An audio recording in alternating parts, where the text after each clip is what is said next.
多謝選用 M3CRC， 為確保檢測準確，喺收集糞便樣本之前，請盡量避免以下事項。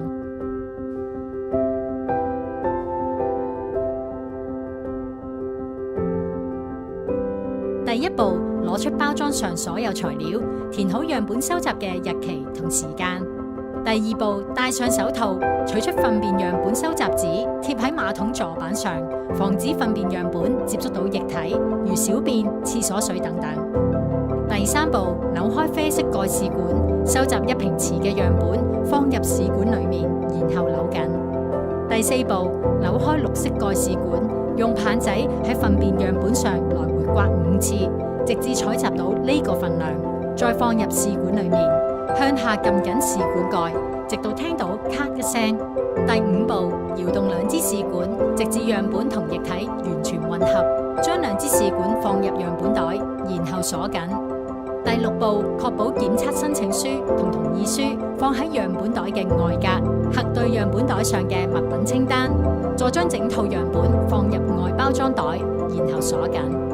溫馨提示：樣本可儲存喺室溫下達1個星期，但係建議最佳嘅方法係2日之內交還樣本。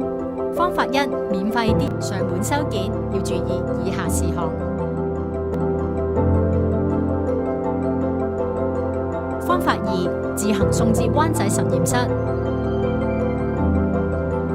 14個工作天內報告就會準備好。報告嘅電子版本會以電郵方式傳送俾你。報告會分為5個部分。第一部分係3大風險指數，包括大腸癌風險指數、大小息肉風險指數同息肉復發風險指數。另外，報告仲會提供營養飲食建議，你可以根據你嘅風險報告調整你飲食、營養及健康策略，以減低大腸癌風險。如果你有任何問題，歡迎你喺辦公時間聯絡我哋嘅客戶服務員會好樂意為你哋解答㗎。